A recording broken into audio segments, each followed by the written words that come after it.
It's a great joy to have the time of Bible study. ఈ రీతిగా Bible పఠనం కొరకు చేరి వచ్చుట ఎంతో గొప్ప ఆనందకరమైనటువంటి సమయంగా ఉంటున్నది. But when we ask many people, they say the Bible study to pick up our knowledge. మనము అనేక మందిని అడిగినట్లయితే బైబిల్ పఠనం ఎందుకండి అంటే వారు అంటారు మన యొక్క జ్ఞానమును పెంపొందించుకుంటూ అంటూ ఉంటారు. Some people to increase our knowledge and speak about God. కొంతమంది తమ యొక్క జ్ఞానమును పెంపొందించుకొని దేవుని గురించి మాట్లాడటం అని చెప్తూ ఉంటారు. But what does the word of God reply us? అయితే దేవుని యొక్క వాక్యము మనకి ఎటువంటి సమాధానము చెప్తుంది ఈ విషయంలో? See in the book of Acts chapter 17. దయచేసి చూడండి అపోస్తలుల కార్యములు 17వ అధ్యాయము verse 11. 11వ వచనం. I'll read in English and our brother will translate into Telugu. Yes. These were more noble than those in Thessalonica, in that they received the word with all readiness of mind and searched the scriptures daily whether those things were so. అపోస్తలుల కార్యంలో 17వ అధ్యాయం 11వ వచనం. వీరు తెస్సలోనికలో ఉన్న వారి కంటే గనులైండిరి గనుక ఆసక్తితో వాక్యమును అంగీకరించి పౌలును సీలేను చెప్పిన సంగతులు అలాగున్నవో లేవో అని ప్రతి దినమును లేఖనములను పరిశోధించుచు వచ్చిరి. These people were very clearly told that daily they search the scriptures whether whatever it is spoken whether true or not. ఇక్కడ చెప్పబడినటువంటి యొక్క ప్రజలు లేకపోతే ఈ గుంపు అనుదినము వారితో చెప్పబడినటువంటి మాటలు అవి సంగతులు సరైనవోగా ఉన్నవో లేదో అనే విషయాన్ని అనుదినము వారు లేఖనములు పరిశోధించుచు వచ్చిరని రాయబడి ఉంటున్నది. So when you really search the scriptures, understand the scriptures, then you are called as noble people.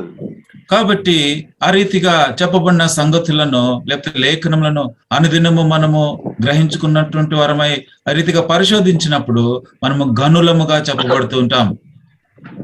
So God's greatest expectation, Telugulo Ganalu, in Tamil Nadguna Saligal. So it is a beautifully formed that we are called as noble people. కాబట్టి దేవుని దృష్టిలో ఎంతో చక్కని మాట మన విషయం ఇక్కడ చెప్పబడుతూ వచ్చింటున్నది. ఘనులు ఘనమైన వారు అని తెలుగు తమిళ అదే భాషలు అదే అర్థంతో రాయబడి ఉంటున్నది. Also we read in book of John Gospel chapter 5 verse 39. అదే రీతిగా యోహాను సువార్త 5వ అధ్యాయము 39వ వచనంలో మనం ఈ రీతిగా చదువుతాము.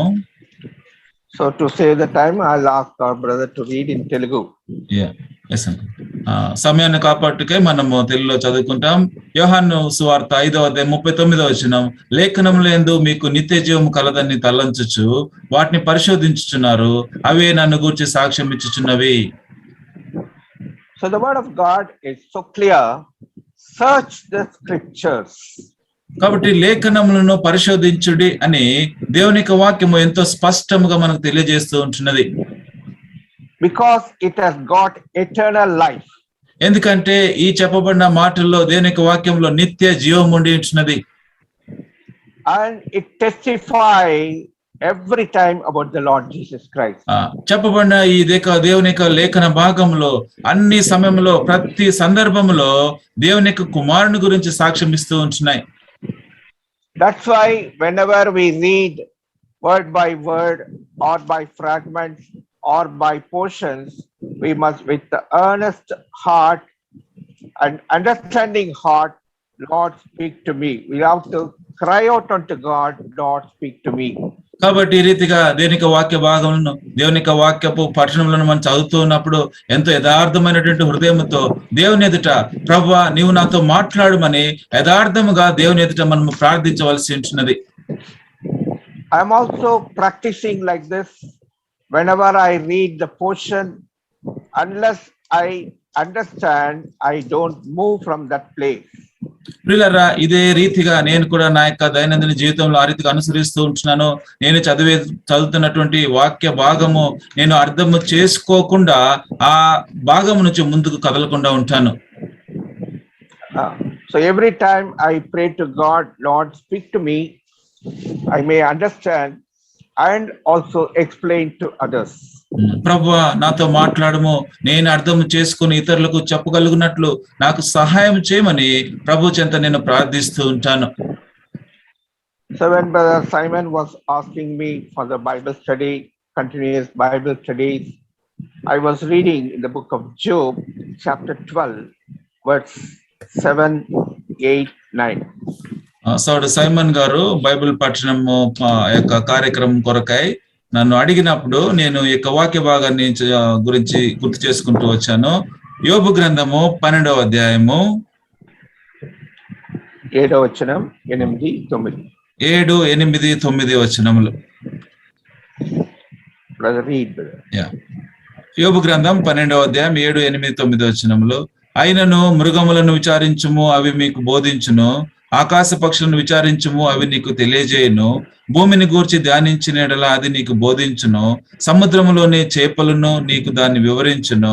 వీటన్నిటిని బట్టి యోచించుకుని ఎడల యెహోవా హస్తము వీటిని కలుగు చేసినని తెలిసికొన లేనివాడు ఎవడు? We heard many preachers, special speakers who are well versed by Bible studies. They are shared with us. మనము గత దినముల్లో అనేక మంది బైబిల్ పఠనలు నిష్ణాతులు, పెద్ద పెద్ద బోధకులు చెప్పిన బోధలు మనం విని ఉన్నాము. But God's great desire, that is one side. The other side, through my creation, you ask the creation and they will speak to you. దేవుని యొక్క దాసుల నుంచి వినుట ఒక వైపు, దేవుని ఎదురు నుంచి మనం పొందుకున్నటువంటి వారు. అదే రీతిగా దేవుడు మనతో తెలియజేసినట్టు ఇంకొక విషయం ఏమిటంటే, తన సృష్టి నుంచి మనతో దేవుడు మాట్లాడాలని దేవుని ఉద్దేశంగా కూడా ఉంటున్నది.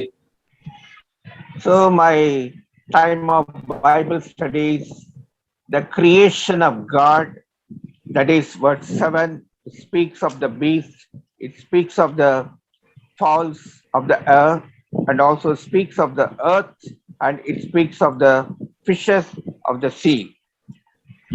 కనుక 7, 8 వచనాలు మనం చదివినప్పుడు అవి మృగములను గురించి, ఆకాశ పక్షుల గురించి, భూమిని గురించి అవి మనకు బోధిస్తూ ఉంటున్నాయి. So step by step we are going to meditate upon these words. కనుక ఈ యొక్క మాటల మీద, వచనముల మీద మనము ఒక్కొక్క మెట్టు మనం ధ్యానించబోతూ ఉంటున్నాము. So today the Lord has burdened me to carry on the word called earth, how God visits the earth. ఈ యొక్క సాయంకాల సమయంలో ప్రభువారు నాకు అనుగ్రహించిన భారం ఏమిటంటే, భూమిని గురించి ధ్యానించవలసి ఉంటున్నది. అనగా భూమిని గురించి దేవుడు ఏమి మనకు బోధించిన ఉంటున్నాడు. In the word of God, Lord, when created the heaven and the earth, దేవుని యొక్క వాక్యములో దేవుడు భూమి ఆకాశమును సృజించినప్పుడు, it was very good. It was in a good form according to the understanding of the creation of God. సృష్టిని సృష్టించిన తర్వాత దేవుని దృష్టిలో అది చూచుటకు ఎంతో రమ్యంగా, సౌందర్యంగా కనబడి ఉంటున్నది. But in chapter 1 of Genesis verse 2, అయితే ఆది కాండము 1వ అధ్యాయము 2వ వచనంలో, read brother. భూమి నిరాకారముగాను శూన్యముగాను ఉండెను, చీకటి అగాధ జలం పైన కమ్మి ఉండెను, దేవుని ఆత్మ జలముల పైన అల్లాడుచుండెను. So it has lost the form and it lost the shape and it is like a dislocated earth. మనము భూమి విషయమే గమనించినట్లయితే ఇక్కడ అది నిరాకారముగాను శూన్యముగాను దాని యొక్క స్వరూపము కోల్పోయిన స్థితిలో భూమి ఉంటున్నది. Completely it was filled with the darkness. చీకటి ఆ యొక్క అగాధ జలముల మీద అనగా భూమి మీద మొత్తము చీకటి కమ్మి ఉంటున్నది. So in one word, the earth was without form and void. భూమి నిరాకారముగాను మరి శూన్యముగాను ఉండెను. So it has lost the shape and it is dislocated, and also the regularity has been lost. భూమి యొక్క దాని యొక్క స్వరూపం కోల్పోయింది, దాని యొక్క స్థానం కోల్పోయి ఉంటున్నది. So the words 1 and 2, there is a long years gap, because the fallen angel, when they came down because of the pride, so it has become without form and void. మొదటి వచనమునకు మరియు రెండవ వచనమునకు మధ్య ఎంతో చాలా గొప్ప సమయం ఉండి ఉంటున్నది. అనగా ఆ యొక్క పడిపోయిన దేవదూతలు వారు ఆజ్ఞ అతిక్రమించి కూలబడద్రోయిన కారణంను బట్టి భూమి నిరాకారముగాను శూన్యముగాను చేయబడి ఉంటున్నది. It is very clearly explained in the book of Isaiah chapter 14 and book of Ezekiel chapter 28. యెషయా గ్రంథం 14వ అధ్యాయము మరియు యెహెజ్కేలు గ్రంథం 28వ అధ్యాయంలో ఈ విషయంలో ఎంతో స్పష్టంగా అక్కడ రాయబడుతూ వచ్చి ఉంటున్నాయి. How because of the pride the Satan has been brought down and all his life was spoiled. ఏ రీతిగా సాతాను తను ఉన్నటువంటి ఆ యొక్క గర్వమును బట్టి ఏ రీతిగా పడద్రోయబడిందో, సాతానుతో పాటు కూడా దాని దూతలు కూడా ఆ రీతిగా గర్వం బట్టి పడద్రోయబడి ఉంటున్నాయి. So that's how the earth has become lost the form and it has become void. ఆ రీతిగా భూమి తన స్వరూపమును కోల్పోయి నిరాకారంగా శూన్యముగా చేయబడి ఉంటున్నది. So now again God has to put back the earth into the sight and bring the regulated life. కనుక ఇప్పుడు దేవుడు తిరిగి భూమికి దాని యొక్క స్వరూపమును ఇచ్చుటకు మరియు తిరిగి దానిని నింపుటకు ఆయన ఆరంభించి ఉంటున్నాడు. See, we read in the book of Psalms. మనం ఒక మాట ఇక్కడ చదువుకుంటాం కీర్తనల గ్రంథంలో. How God visited the earth. ఏ రీతిగా దేవుడు భూమిని సందర్శించినాడు. How God really tilled the ground and set right the things. ఏ రీతిగా భూమిని దేవుడు క్రమపరిచి సేదపరిచి విషయములన్నిటిని సరిచేసి ఉంటున్నాడు అక్కడ రాయబడుతూ వచ్చి ఉంటున్నది. See, in the book of Psalms 65, Psalm 65, కీర్తనలు 65వ అధ్యాయము 9వ వచనం. నీవు భూమిని దర్శించి దాన్ని తడుపుచున్నావు, దానికి మహదైశ్వర్యం కలుగు చేయుచున్నావు. దేవుని నది నీళ్లతో నిండి ఉన్నది. నీవు భూమిని అట్లు సిద్ధపరిచిన తరువాత వారికి ధాన్యము దయచేయుచున్నావు. So usually Psalms we should not say chapters because it is written by many people. So we use only the word called Psalms. కనుక కీర్తనను మనము అధ్యాయం అని చెప్పలేము, ఎందుకంటే అది అనేక మంది భక్తులు రాసింటున్నారు. కనుక కీర్తన అని మనము చెప్పబోతుంటున్నాం. That Psalm 65 verse 9, thou visitest the earth and water it and greatly enriched it with the river of God, which is full of water. Thou preparest them corn when thou hast so provided for it.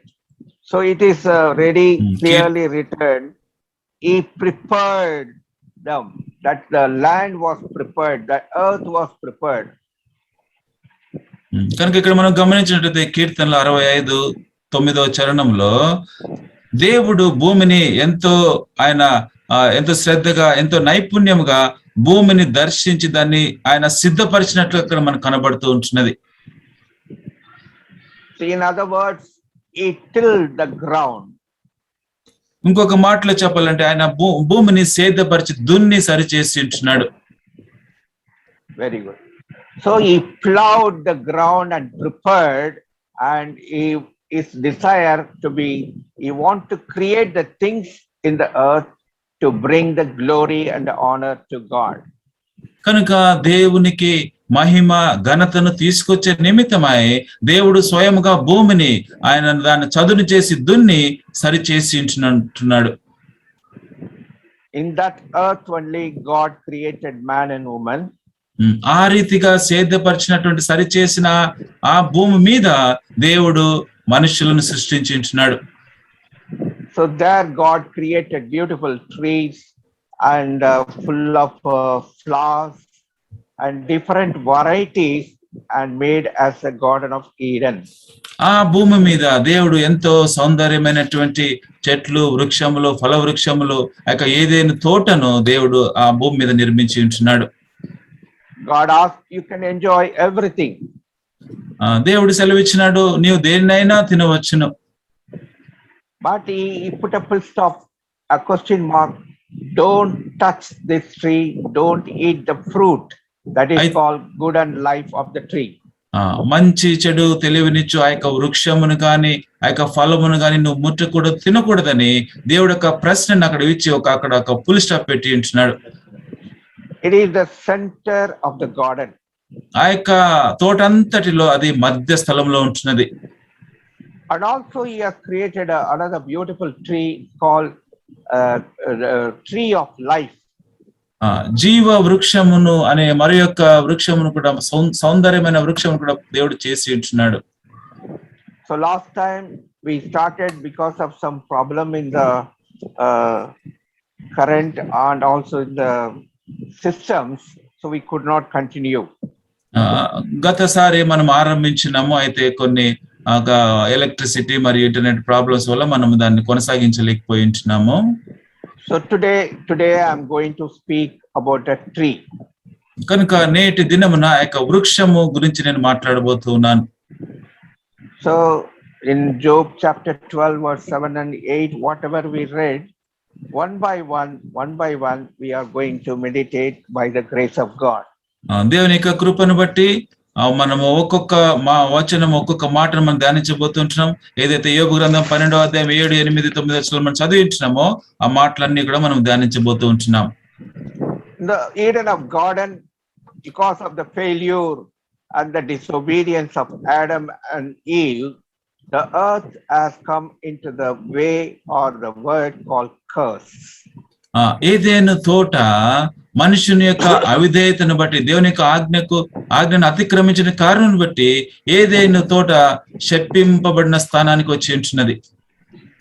So according to book of Genesis chapter 3 verse 17 and 18, ఆదికాండము 3వ అధ్యాయము 17, 18 వచనాలను అనుసరించి ఆయన ఆదాముతో, నీవు నీ భార్య మాట విని తినవద్దని నేను నీకు ఆజ్ఞాపించిన వృక్ష ఫలము తింటేవి గనుక నీ నిమిత్తము నేల శపింపబడి ఉన్నది. ప్రయాసముతోనే నీవు బ్రతుకు దినములన్నీ దాని పంట తిందువు. అది ముండ్ల తుప్పలను గచ్చ పొదలు నీకు మొలిపించును. పొలంలోని నీ పంట తిందువు. So it will bring only the thorns and thistles. అది కేవలము నీకు ముండ్ల తుప్పలను గచ్చ పొదలను మొలిపించును. So that's how the earth has become cursed, and also the man has to strive and sweat. Not only that, even the woman, they in their confinement, they are very much troubled and having pain. ఆ రీతిగా భూమి శపింపబడి ఉంటున్నది. మనుషుడు తాను ఆహారం సంపాదించుకోవాలంటే ఎంతో కష్టపడి చెమటోర్చి పని చేయవలసి ఉంటున్నది. అంత మాత్రమే కాకుండా స్త్రీ కూడా తాను గర్భమున శిశువును కనే సమయంలో కూడా ఎంతో కష్టము గుండా వెళ్ళవలసి ఉంటున్నది. So in India, anywhere, everywhere, you see full of thorns and the bushes. కనుక భారతదేశంలో మనము చాలా ప్రాంతాల్లో గమనించినట్లయితే అనేక ప్రాంతాల్లో ఇక ముండ్ల తుప్పలు గచ్చ పొదలు మనం చూస్తూ ఉంటాం. So it is, you need not to strive for it, you need not to sow anything, you need not to pour water, but automatically anywhere, everywhere, it is full of thorns. ఆ యొక్క ముండ్ల పొద్దుపలు గచ్చ పొదలు మనం ఏమి నాటనవసరం లేదు, వాటిని పెంచనవసరం లేదు, వాటికి నీరు పోయినవసరం లేదు, కానీ అనేక స్థలాల్లో వాటంతటికి అవి పెరుగుతూ ఉంటాయి. So now the topic I'm going to come, Lord burdened me to take a tree called Shittim tree. సిత్తిము వృక్షము గురించి నేడు పట్టణం మనం కలిగి ఉండబోతున్నాము. ఆ యొక్క భారంను ప్రభువు నాకు అనుగ్రహించి ఉంటున్నారు. So the Shittim tree was used in the tabernacle. ఆ యొక్క మందసమును నిర్మించే సమయంలో ఆ యొక్క సిత్తిము వృక్షము వాడబడి ఉంటున్నది. The only tree was used that is called Shittim for the tabernacle. ఆ యొక్క మందసము మరియు దాని యొక్క సామాగ్రిని అంతటిని చేయుటకు ఒకే ఒక్క వృక్షం, ఆ యొక్క సిత్తిము వృక్షం అనే వృక్షము వాడబడి ఉంటున్నది. In the tabernacle, whatever it is made out of wood, only the Shittim wood, not any other wood was used. ఆ యొక్క మందసము అందులో ఉన్నటువంటి సామాగ్రిని చేయుటకు ఏ ఇతర చెట్టు నుంచి వచ్చే ఆ యొక్క చెక్కలు వాడలేదు, కానీ కేవలము సిత్తిము వృక్షం నుంచి వచ్చే చెక్కను మాత్రమే మందసమును మరియు దాని సామాగ్రిని చేయుటకు వాడబడి ఉంటుంది. So is there any best qualities are there in the Shittim wood? ఆ యొక్క సిత్తిము వృక్షంలో ఏమైనా గొప్ప గుణగణములు లేదా లక్షణాలు ఉండి ఉంటున్నాయా? Has it got any beautiful characterized which will speak to us? ఆ యొక్క వృక్షము మనతో మాట్లాడగలిగినటువంటి ప్రత్యేక గుణ లక్షణాలు ఏమన్నా కలిగి ఉంటుందా? So we are going to see why God has chosen the Shittim wood. కాబట్టి ఆ యొక్క సిత్తిము వృక్షమును దేవుడు ఎందుకు ఏర్పాటు చేసుకున్నాడో కొన్ని విషయాలు మనం చూడబోతూ ఉంటున్నాం. See in the book of Exodus, దయచేసి చూడండి, నిర్గమకాండము chapter 25, 25వ అధ్యాయం. God says you ought to bring the willing offering. Those who are giving the willing offering is asking Moses, you can accept it. ఎవరైతే స్వేచ్ఛాపూర్వకంగా అర్పణలు తీసుకొని వస్తారో అట్టి అర్పణలను నీవు అంగీకరించమని యెహోవా దేవుడు మోషేకు సెలవిస్తూ ఉంటున్నాడు. When the people were bringing gold, silver and other etc., among that verse 5 they are bringing Shittim wood. అక్కడ ప్రజలు బంగారము, వెండి, ఇత్తడి ఆ రీతిగా అనేక రకమైన సామాన్లు తెస్తూ ఉంటున్నారు. వాటితో పాటుగా తుమ్మ కర్రలు కూడా వారు తీసుకుని వచ్చి ఉంటున్నారు. 5వ వచనం 25వ అధ్యాయం. Very good. తుమ్మ కర్రలు. Have you seen this తుమ్మ కర్రలు, that Shittim wood? తెలుగులో తుమ్మ కర్రని చెప్పబడినది. ఆ తుమ్మ కర్రను మీరు ఎప్పుడైనా చూసి ఉంటున్నారా? చూసినారా? Anybody? It's very difficult to answer that, but anyhow, we'll go through this. What is that tumbakara? That is Shittim wood. దానికి జవాబు చెప్పడం కొంచెం కష్టంగా ఉండవచ్చు. అయితే తుమ్మకర్ర అనగా ఏమిటి, దాని గురించి మనం కొన్ని విషయాలు చూడబోతూ ఉంటున్నాం. In English Bible, not only Shittim wood, it has been mentioned acacia. That is one of the Hebrew word, acacia. ఆ యొక్క సిత్తిము, ఆ యొక్క తుమ్మకర్రను ఇంగ్లీష్ బైబిల్లో ఆ యొక్క ఇంగ్లీషు పదము సిత్తిము అనే పదంతో పాటుగా అది హెబ్రీకి భాషలో అకాషియా అనే మాట కూడా వాడబడి ఉంటున్నది. So we are going to meditate upon this tree. కనుక ఈ యొక్క వృక్షము, ఈ యొక్క కర్ర గురించి మనం ధ్యానించబోతూ ఉంటున్నాం. So this is found in the underneath of the Mount Sinai, and bottom of that place full of this Shittim wood. సీనాయి పర్వతపు క్రింద భాగములో ఆ యొక్క స్థలమంతా కూడా యొక్క తుమ్మ కర్రల చేత, తుమ్మ చెట్ల చేత నిండి ఉంటున్నది. And also it is in Israel, this is found very much. ఇశ్రాయేలు దేశంలో అనేక స్థలముల్లో ఈ యొక్క తుమ్మ చెట్టును కనుగొనవచ్చు. So everywhere you can see, like our thorn and thistles where we see in India, the same way we'll see that Shittim tree. ఏ రీతిగా అయితే మనం భారతదేశంలో అనేక స్థలాల్లో ఇక ముళ్ళ చెట్లు, ముళ్ళ కంపలు మనం చూస్తూ ఉంటామో, అదే రీతిగా ఇశ్రాయేల్ దేశంలో అనేక ప్రాంతాల్లో ఇక తుమ్మ చెట్లు కనబడుతూ ఉంటాయి. It will be like a Y shape. ఆ యొక్క Y shape. ఆ యొక్క వృక్షము యొక్క రూపం మనం గమనించినట్లయితే ఒక వై ఆకారంలో, అది ఇంగ్లీష్ లో ఉన్నటువంటి వై ఆకారంలో కనబడుతూ ఉంటుంది. So it will look like Y, the letter of Y. అది ఇంగ్లీష్ భాషలో ఉన్న వై యొక్క అక్షరము ఆకారంలో ఆ యొక్క చెట్టు కనబడుతూ ఉంటుంది. Okay. It is about 10 to 12 feet high. అది దాదాపుగా 10-12 అడుగుల ఎత్తు వరకు పెరుగుతూ ఉంటుంది.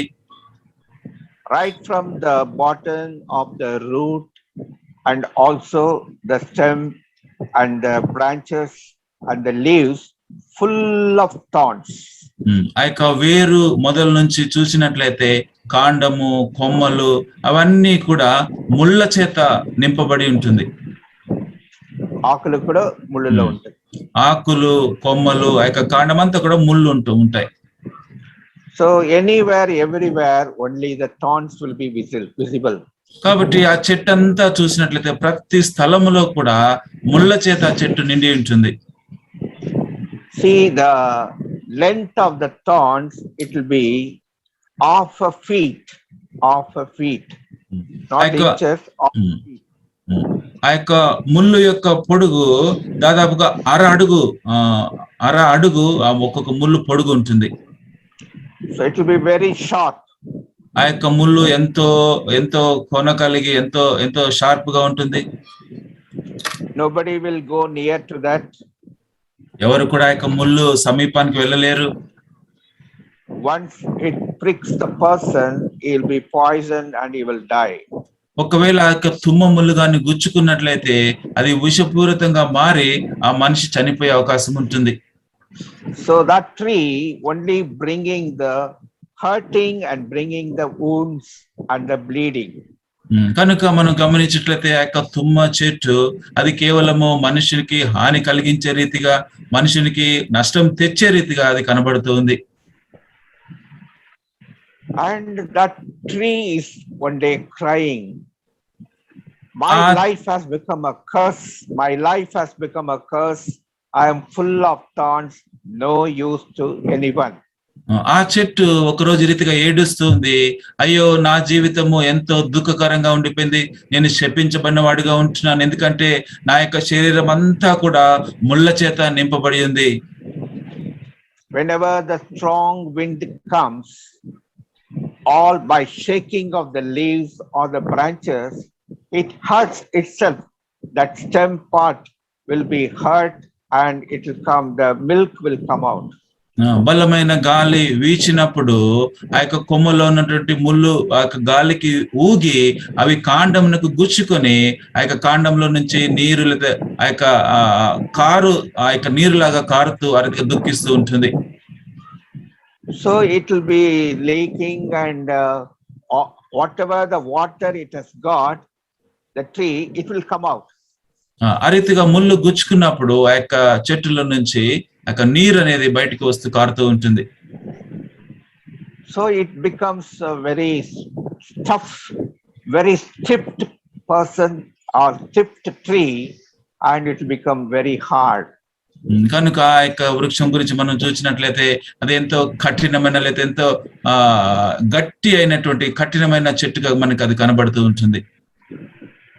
So it says, nobody is hurting me, but because of my life, because of the wind, I am hurt and I become very stiffed person. కనుక ఆ యొక్క వృక్షం ఈ రీతిగా అంటుంది, నాకు ఎవరు కూడా హాని చేయటం లేదు, అయితే నేను ఈ రీతిగా హానికరంగా ఉంటున్నాను అని ఆ రీతిగా అది దుఃఖిస్తూ ఎంతో కఠినంగా దాని యొక్క స్థితి మారి ఉంటున్నది. So that is the tree. God is also the person who is called like a carpenter according to Mark chapter 6 verse 3. Mark సువార్త 6:3 ప్రకారము అటువంటి స్త్రీకి ఆయన వడ్రంగి వాడిగా చెప్పబడుతూ వస్తూ ఉంటున్నది.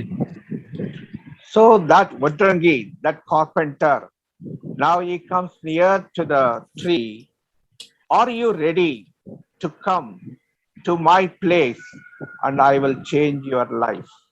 ఆ యొక్క వడ్రంగి అనే ఆ వ్యక్తి ఆ చెట్టు చెంతకు వచ్చి అంటూ ఉన్నాడు, నీవు నా స్థలమునకు వచ్చుటకు నీవు సిద్ధంగా ఉన్నావా అని చెప్తూ ఉంటున్నాడు.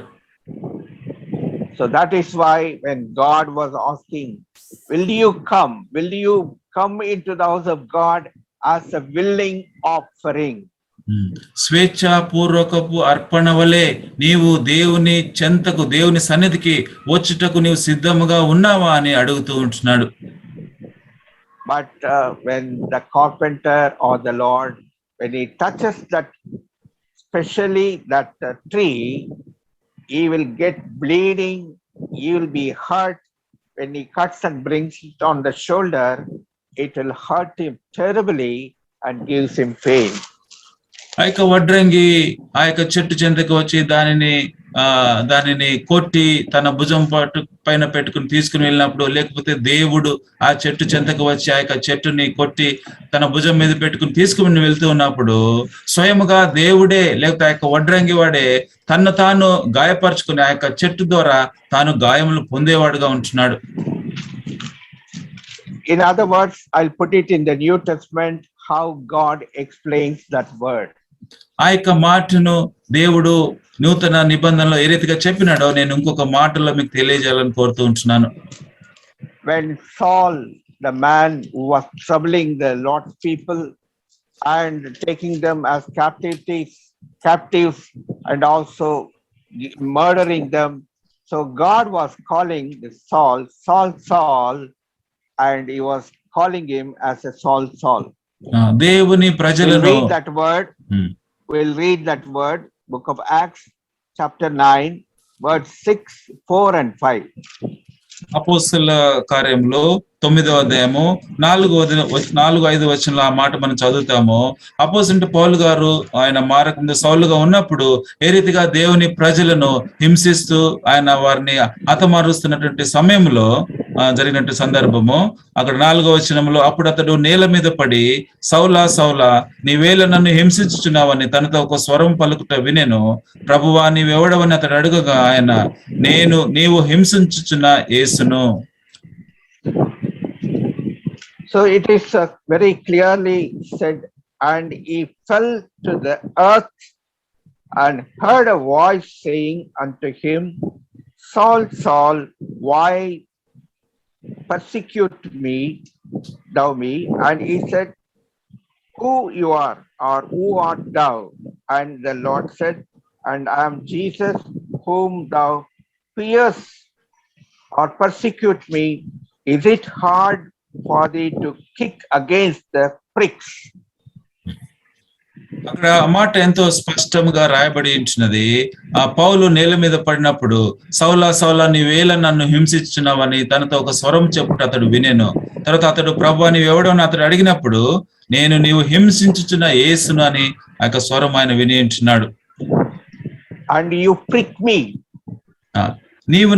తెలుగులో నీవు నన్ను హింసించుచున్నావు అనే మాట రాయబడి ఉంటున్నది. అనగా నీవు నన్ను గుచ్చుచున్నావు. That is through thorns you are pricking me. ఆ యొక్క ముళ్ళ ద్వారా నీవు నన్ను గుచ్చుచున్నావు. So that is how the sitting word, it was when you touch that tree, it will hurt you. ఆ రీతిగా తుమ్మకర్రను నీవు ఎప్పుడైతే ముట్టుకుంటావో అది మనకు హాని చేసేదిగా గుచ్చేదిగా ఉంటుంది. So Saul also was like the sitting wood, and wherever he touches the people and he touches the Lord, that's why you prick against me.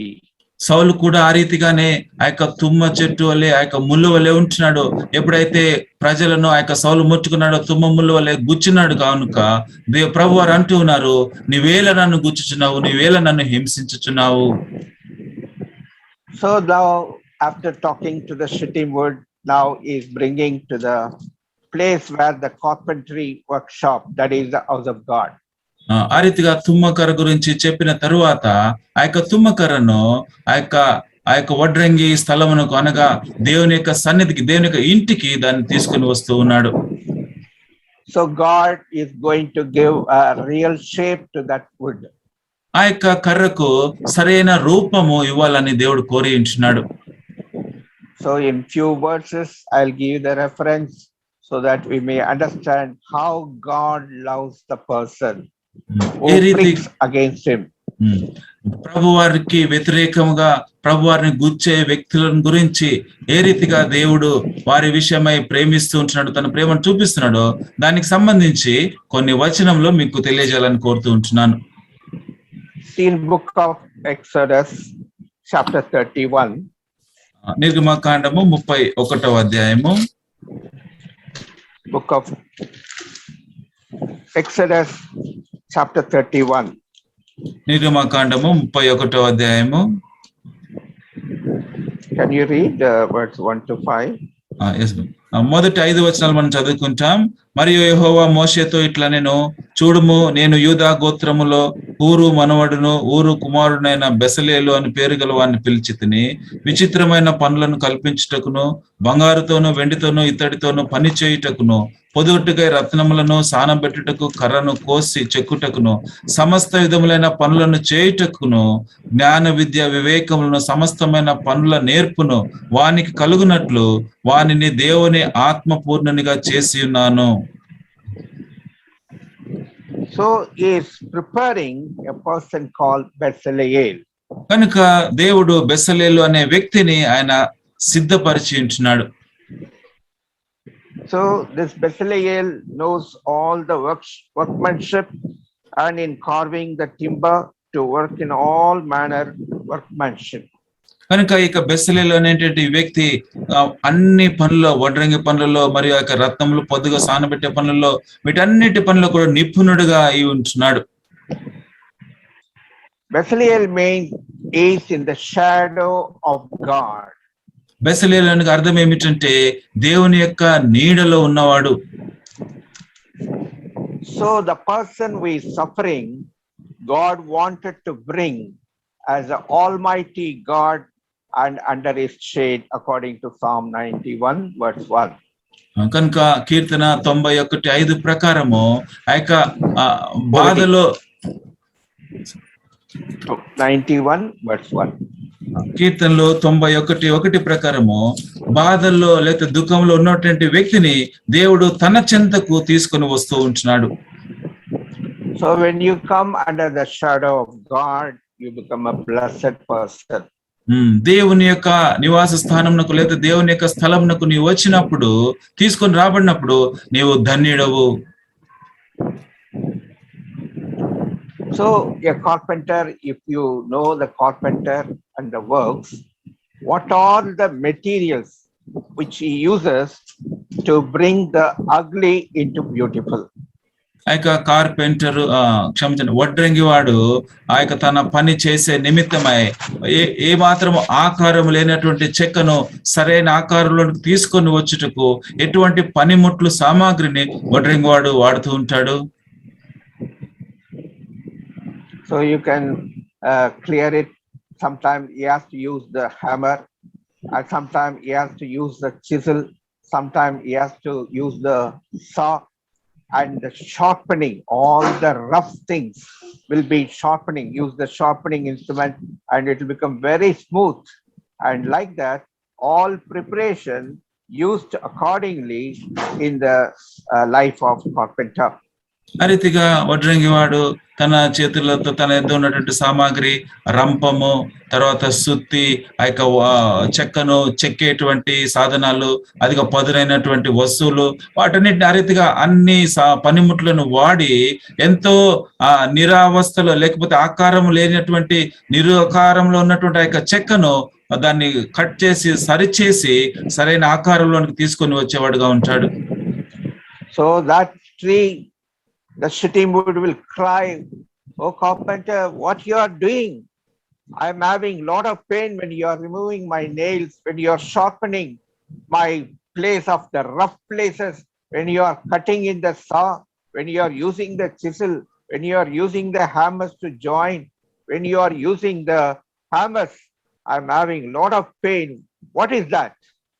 ఆ రీతిగా వడ్రంగివాడు ఆ యొక్క తుమ్మకర్రను సరి చేస్తూ ఉన్నప్పుడు, దానికి ఉన్నటువంటి ఆ యొక్క ముళ్ళను నరికి కొట్టి పారవేస్తూ ఉన్నప్పుడు, దానిని రంపంతో కట్ చేస్తూ ఉన్నప్పుడు, దాన్ని చెక్కుతూ ఉన్నప్పుడు, మరియు దానికి మేకులు కొట్టి సరైన స్థితిలోనికి తీసుకొస్తున్నటువంటి సమయంలో ఆ యొక్క తుమ్మకర్ర రోధిస్తూ, అయ్యో వడ్రంగివాడా, నాకు ఎందుకు ఈ రీతిగా చేస్తున్నావు అని ఎంతో దుఃఖపడేదిగా ఉంటుంది.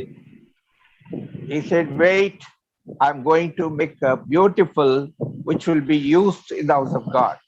వడ్రంగి వ్యక్తి అంటాడు, నువ్వు కొంచెం నిదానించుము, నిన్ను దేవుని యొక్క ఇంటిలో సరైన వస్తువుగా నేను చేయబోతూ ఉన్నాను. To understand that word, we can read John Gospel chapter 13 verse 7. ఆ యొక్క మాటను అర్థం చేసుకుంటూ యోహాను సువార్త 13:7 మనం చదువుకుందాము. యోహాను సువార్త 13:7. అందుకు యేసు, నేను చేయుచున్నది ఇప్పుడు నీకు తెలియదు గాని ఇక మీదట తెలుసుకుందువని అతనితో చెప్పగా. So whatever God allows so that we may bring glory and honor, it is very difficult, very painful experience which we have to undergo. దేవుడు మన జీవితంలో అనుమతించే దాని ద్వారా మనం వెళ్ళాలంటే అది మనకు ఎంతో కష్టముగా దుఃఖంగా ఉండవచ్చు. అయితే తద్వారా దేవునికి మహిమ ఘనత వచ్చేదిగా ఉంటుంది. Like Job was telling, after the test I'll become gold. ఏ రీతిగా అయితే యోబు 23:10 of Job. యోబు భక్తుడు చెప్పిన రీతిగా, అంకుల్ పాడండి మీ అంకుల్. Job 23:10. యోబు గ్రంథము 23:10 రాయబడినటువంటి మాట, ఆయన నన్ను శోధించిన తరువాత నేను సువర్ణం వలె కనబడుదును. So that is a characterized study which God want to take this shittim wood. ఆ రీతిగా ఆ యొక్క తుమ్మకర్ర యొక్క లక్షణం గురించి ప్రభువారు తన పాటను మనకు చెప్పబోతూ ఉంటున్నాడు. So now we'll see what all the things which he is going to make through this shittim wood. ఇప్పుడు యొక్క తుమ్మకర్ర ద్వారా ఎటువంటి సామాగ్రిని ప్రభువారు చేయబోతూ ఉంటున్నారో మనం చూడబోతూ ఉంటున్నాం. So in the book of Exodus chapter 37 verse 1. నిర్గమకాండము 37:1. నిర్గమకాండం 37:1. మరియు బెసలేలు తుమ్మకర్రతో ఆ మందసమును చేసెను, దాని పొడుగు 2 మూరలున్నర, దాని వెడల్పు 3.5, దాని ఎత్తు 3.5. Verse 2. 2వ లోపలను వెలుపలను దానికి మేలిమి బంగారు రేకు పొదిగించి దానికి చుట్టూ బంగారు జవను చేసెను. So when he brings into his place, he makes it clear, smooth, and covers, that is overlaid it with the pure gold within and without, and made a crown of gold it round about. ఆ యొక్క తుమ్మకర్రను తన స్థానంకు తీసుకొచ్చిన తర్వాత దానిని ఆయన సరిచేసి దాని లోపలను వెలుపలను దానికి మేలిమి బంగారు రేకు పొదిగించి ఉంటున్నాడు. So it comes into the center of the tabernacle. కనుక అది ఆ యొక్క మందసం యొక్క మధ్య స్థలంలోనికి వచ్చి ఉంటున్నది. So that is called Ark of God. అది దేవుని యొక్క మందసము. See what a beautiful way he brings it. I'll just explain what all God is making, then we'll explain one by one. కాబట్టి చూడండి ఎంత అద్భుతమైనటువంటి రీతిలో ఎంత సౌందర్యమైన స్థానానికి దాన్ని తీసుకుని వచ్చి ఉంటున్నాడో. ఈ యొక్క ప్రయాణములో ఎటువంటి విషయాలు వాడబడుతూ వచ్చినాయి అవి ఒక్కొక్కటి మనం చూడబోతూ ఉంటున్నాం. See verse 4. చూడండి 4వ వచనం. క్షమించండి, 37వ అధ్యాయం నిర్గమకాండం 4వ వచనం. మరియు అతడు తుమ్మకర్రతో మోతకర్రలను చేసి వాటికి బంగారు రేకులను పొదిగించి. So again he makes the staves, that is the poles to carry the ark. కనుక మరొకసారి ఆ యొక్క మందసమును మోసుకొని పోటుకు వీలగునట్లు మోత కర్రలను చేసి ఉంటున్నాడు. And again it is covered by gold. మరియు వాటికి మరొకసారి బంగారు రేకులను పొదిగించి ఉంటున్నాడు. So that speaks the full of thorns, when it is made all right, it is covered with gold. That is, the curse has been removed. The God's divinity or the God's divine nature has entered into that wood. కాబట్టి ప్రియులారా మనం గమనించినట్లయితే ఆ యొక్క తుమ్మకర్రలో ఉన్నటువంటి ఆ యొక్క ముళ్ళన్నిటిని కూడా తొలగించి వేసి దానిని ఎంతో సరైన రీతిగా చేసి బంగారు చేత పొదిగించి ఉంటున్నాడు. దానిని మనం గమనించినట్లయితే ఒకప్పుడు ఆ యొక్క ముళ్ళ చేత శాపము చేత నింపబడినటువంటి మనల్ని సరిచేసి దేవుడు తన యొక్క దైవత్వం చేత మనల్ని నింపి ఉంటున్నాడు. Exactly. But 10, he makes the table with the shittim wood. మరియు అతడు తుమ్మకర్రతో బల్లను చేసెను. And also we read in verse 25, he makes the incense altar. 25వ వచనంలో అతడు తుమ్మకర్రతో ధూప వేదికను చేసెను. And chapter 38 verse 1, 38వ అధ్యాయం మొదటి వచనంలో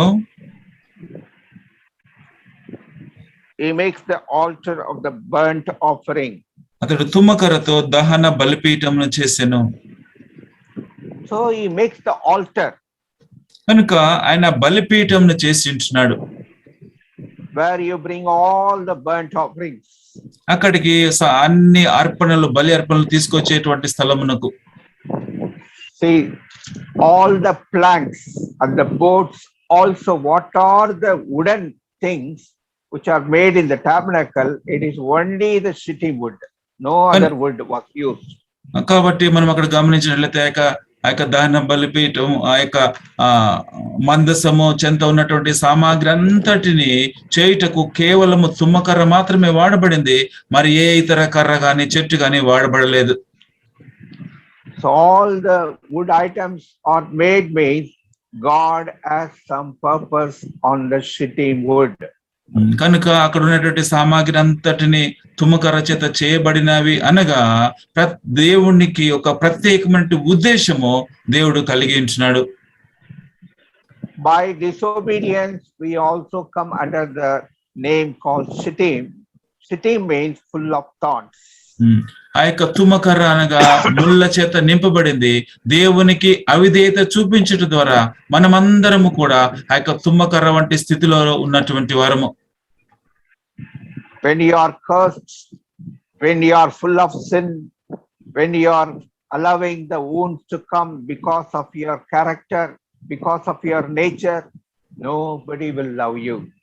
నీవు శాపగ్రస్తుడిగా ఉన్నప్పుడు, ముళ్ళ చేత నింపబడి నిన్ను నీవు గాయపరుచుకున్నటువంటి సమయంలో ఎవరు కూడా నిన్ను ప్రేమించలేదు, నీ చెంతకు రాలేని స్థితిలో నువ్వు ఉన్నావు.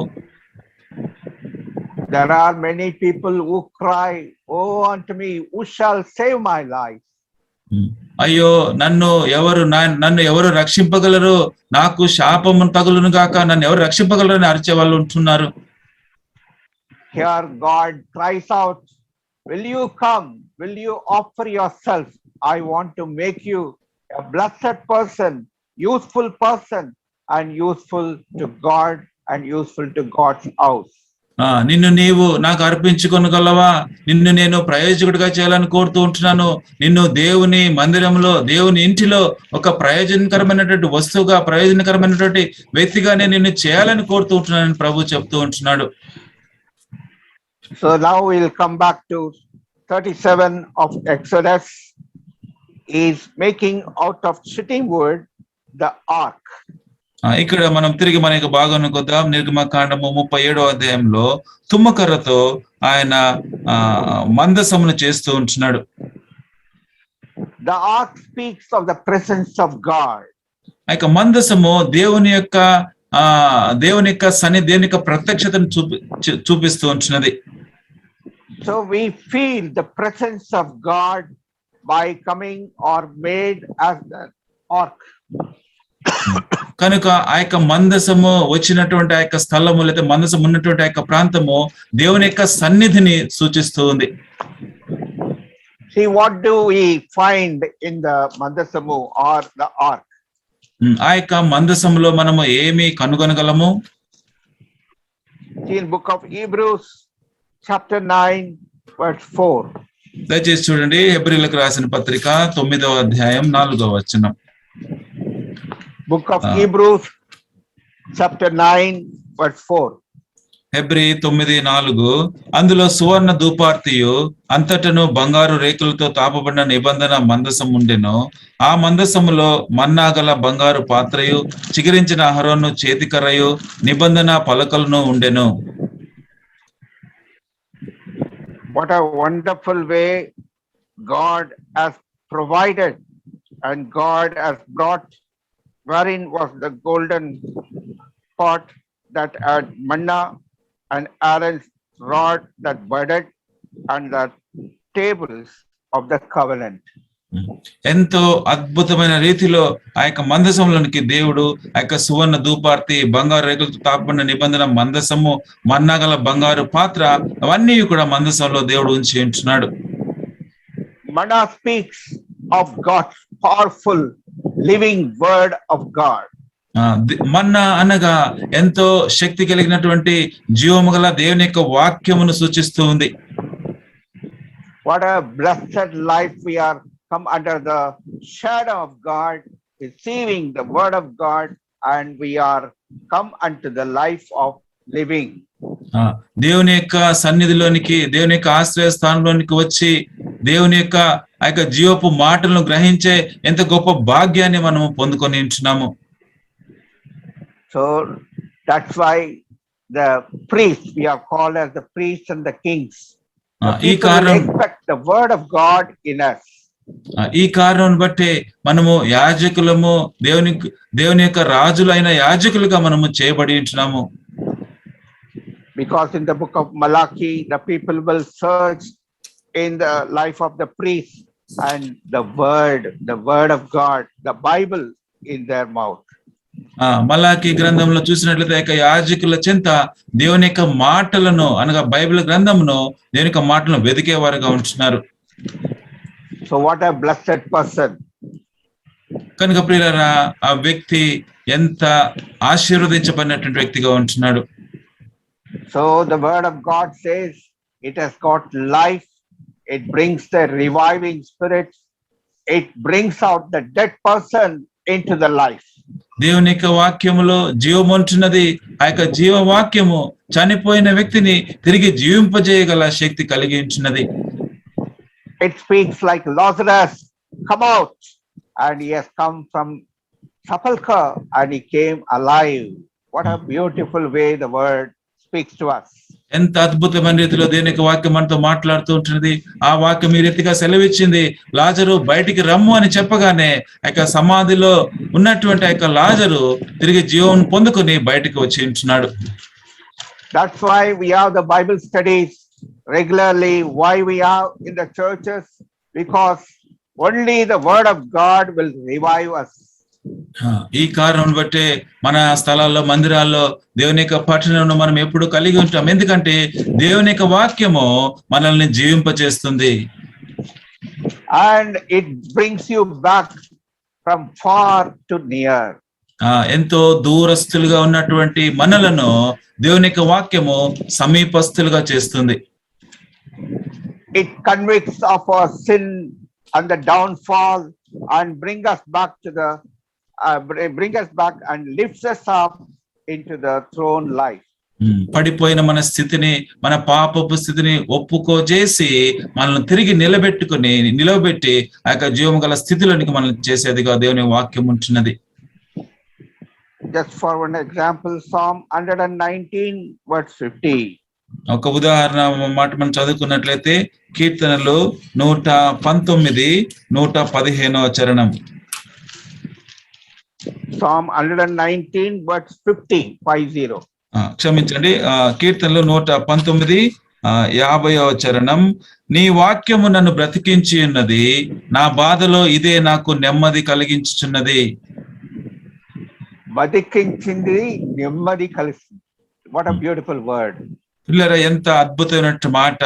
నీ వాక్యము నన్ను బ్రతికించి ఉన్నది. So it has really revived in my affliction. The word has revived, brought a comfort in my heart. నా యొక్క బాధలో అది నాకు నెమ్మది కలిగించింది. నా యొక్క కష్ట పరిస్థితుల్లో నన్ను ఓదార్చి ఆదరించింది. In English and Tamil, it says it has revived my life. English మరియు తమిళ్ భాషలో అది తిరిగి నన్ను సమకూర్చింది, తిరిగి నన్ను సరిచేసింది. And also we read in Psalm 119, 105. కీర్తనలో 119, 105వ చరణం. నీ వాక్యము నా పాదములకు దీపమును నా త్రోవకు వెలుగునై ఉన్నది. So what a beautiful way, step by step, God shows for our spiritual guidance. కనుక ప్రియులారా, మనం ఆత్మీయ జీవితంలో ఎంతో అద్భుతమైన రీతిలో ప్రభువారు ఒక్కొక్క మెట్టు తన యొక్క మనకు ఆయన మాదిరిని లేకపోతే మార్గం చూపిస్తూ ఉంటున్నాడు. Psalm 32 verse 8 says that word is a real guide and the teacher and the counsel. కీర్తనలో 32:8వ చరణంలో నీకు ఉపదేశము చేసేదను, నీవు నడవలసిన మార్గమును నీకు బోధించను. And you don't have that counseling? yes ma'am. నీకు ఉపదేశం చేసేదను, నీవు నడవలసిన మార్గం నీకు బోధించదను, నీ మీద దృష్టి నుంచి నీకు ఆలోచన చెప్పేదను. ఆలోచన. So that is how this shittim word now come under the beautiful blessed life. It gives the counsel, it is revived, and it brings a shelter, and it brings the healing and reviving spirit. That is the word of God, that is manna. ఈ రీతిగా ఆ యొక్క తుమ్మకర్ర ఆ యొక్క దేవుని సన్నిధికి వచ్చినదే, దేవుని యొక్క ఆజ్ఞలను విన్నదే, దేవుని యొక్క ఆజ్ఞల నుంచి మన్నా అనే ఆ యొక్క దేవుని యొక్క వాక్యంలో నుంచి శక్తి పొందుకున్నదే, అది సరిచేయబడి స్థిరంగా నిలబడి ఉంటున్నది. When God is asking Moses, what do you have in your hand? దేవుడు మోషేని నీ చేతిలో ఏముంది అని అడిగినప్పుడు, chapter 4 of Exodus verse 2. నిర్గమకాండము 4వ అధ్యాయం 2వ వచనం. నిర్గమకాండం 4వ అధ్యాయం 2వ వచనం. యెహోవా నీ చేతిలోనిది ఏమిటి అని అతన్ని అడిగెను, అందుకు అతడు కర్ర అనెను.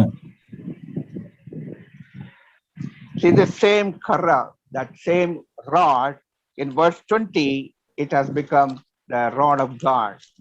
అదే కర్ర, అతని చేతిలో ఉన్నటువంటి ఆ కర్ర 20వ వచనములో అది దేవుని కర్రగా మారబడి ఉంటున్నది.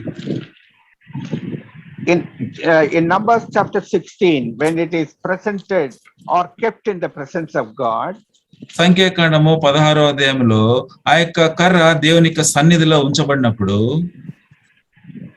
what a beautiful change. It has become budded, it has got life.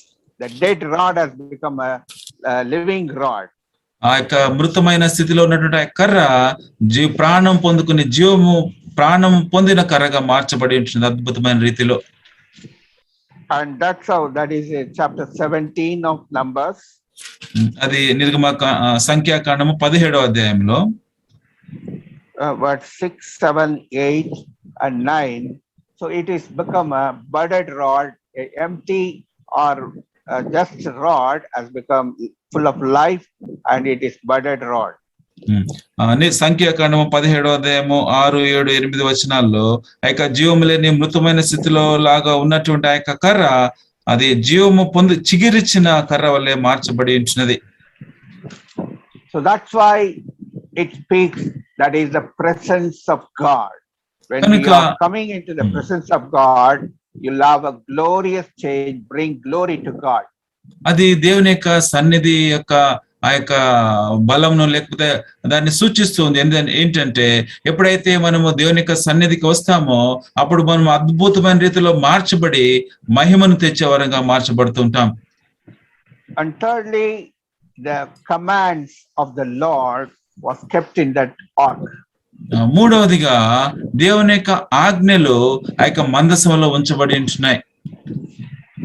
So what a beautiful qualities or the characters has entered in the shittim wood, it has become ark, and the beautiful or enlightening important three things are kept in the ark. కనుక ఎంతో అద్భుతమైన రీతిలో యొక్క తుమ్మకర్ర దేవుని యొక్క మందసంగా మార్చబడి ఉంచినది. ఆ మార్చబడిన మందసంలో 3 వస్తువులు దాని లోపల ఉంచబడి ఉంటున్నాయి. So that's how God's great desire. He want to bring you into the house of God as a useful vessel for you and for people, and especially you become a God's instrument. ఆ రీతిగా దేవుడు నిన్ను తన సన్నిధికి తీసుకుని వచ్చి ఎంతో అద్భుతమైన రీతిలో ఆయన నీ కొరకు మరియు ప్రజల కొరకు మరియు దేవుని కొరకు అద్భుతమైన రీతిలో నువ్వు వాడబడాలని దేవుని యొక్క కోరిక ఉంటున్నది. So in Exodus chapter 37 verse 4, God makes sitting wood out of it, that staves, that is the pole to carry the ark. నిర్గమకాండం 37:4 ప్రకారము ఆయన ఆ తుమ్మకర్రను మోతకర్రలుగా చేసి వాటికి బంగారు రేకులను పొదిగించి ఆ యొక్క మందసమును మోయుటకు దాని ప్రక్కల మీద మోతకర్రలను చొప్పించెను. So you become a burden bearer. That means you are taught by God how to bear one another's burden in the house of God.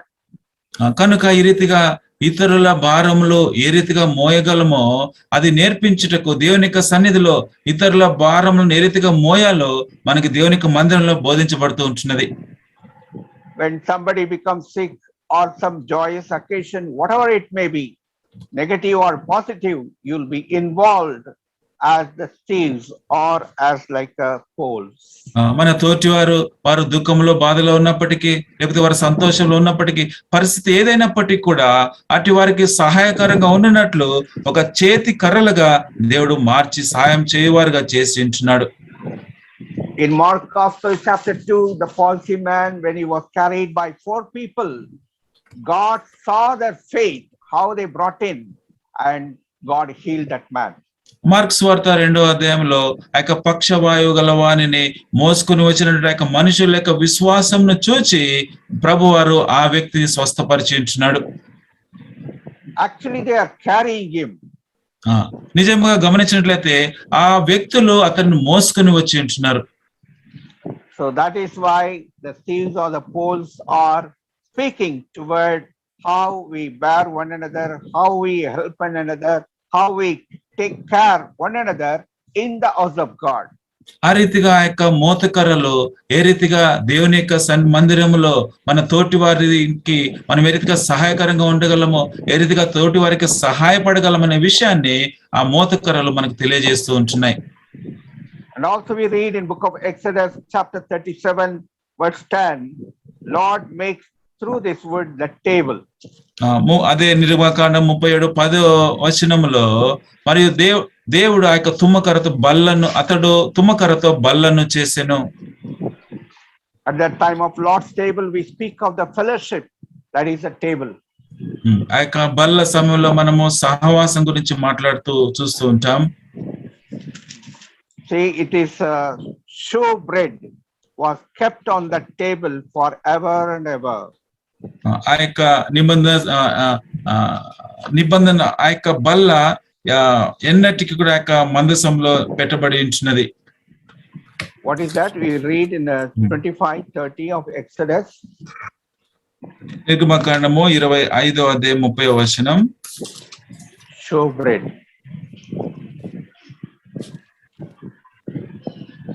నా సన్నిధి రొట్టెలను ఆ బల్ల మీద ఉంచవలెను. నిత్యమును నా సన్నిధి రొట్టెలను ఈ బల్ల మీద ఉంచవలెను. రొట్టెలు. So that is how Jesus was broken, how he died, how he was pierced, how he has came into the world and died and returned. Everything he speaks and brings that fellowship. ఆ రీతిగా ఏ రీతిగా యేసుక్రీస్తు ప్రభువు ఈ లోకమునకు వచ్చి ఆయన బలి కావించబడి ఆ రీతిగా నలుగొట్టబడి విరగొట్టబడి పాతి పెట్టబడి తిరిగి లేచి ఉంటున్నాడో సమస్తమును అక్కడ మనకు అది బోధిస్తూ సూచిస్తూ ఉంటున్నది. The table speaks of the 4 legs, which speaks of Apostle 2:42. ఆ యొక్క బల్లకు ఉండేటువంటి ఆ యొక్క 4 కర్రలు మనకి అపోస్తలుల కార్యంలో 2:42 అపోస్తల కార్యం 2:42 సూచిస్తూ ఉంటున్నాయి. అపోస్తల కార్యం 2:42 వీరు అపోస్తల బోధయందును సహవాసమందును రొట్టె విరుచుటయందును ప్రార్థన చేయుటయందును ఎడతెగక ఉండిరి. Says the doctrine that is steadfastly in the apostle doctrine, in the fellowship and the breaking of bread and prayers. Yeah. So that's వీరు how we have the brings prayer fellowship, church prayer, church fellowship, church Bible study, and church worship service, that is the Lord's table. కనుక ఆ రీతిగా సంఘ ప్రార్థన, సంఘ ఆరాధన, సంఘ సహవాసము దేవుని యొక్క బల్లకు అది సాదృశ్యంగా కనబడుతూ ఉంటున్నది. So that is the spiritual vision which has been quickened through this shittim wood. ఆ యొక్క ఆత్మీయ దర్శనము ఈ యొక్క తుమ్మకర్ర ద్వారా అది వెలిగించబడింది, సూచిస్తూ ఉంటున్నది. Because of time factor, I am just going little fast. See chapter 37 once again, Exodus chapter 37. మరొకసారి నిర్గమకాండము 37వ అధ్యాయము. So we read in verse 25. 25వ వచనంలో మనం చదువుకుంటాం. మరియు అతడు తుమ్మకర్రతో ధూపవేదికను చేసెను. So this speaks of the life of prayer. ఇది ప్రార్థనా జీవితంను సూచిస్తూ ఉంది. So you are made like a person who brings the supplication, intercession, and you ask plead for others. What a beautiful way you are changed. ఇతరుల కొరకు నీవు ప్రార్థన చేయనట్లు, విజ్ఞాపనలు చేయనట్లు, ఇతరుల అవసరం నిమిత్తము నీవు మొరపెట్టినట్లు ఎంతో అద్భుతమైన రీతిలో దేవుడు నిన్ను ఏర్పరిచింటున్నాడు.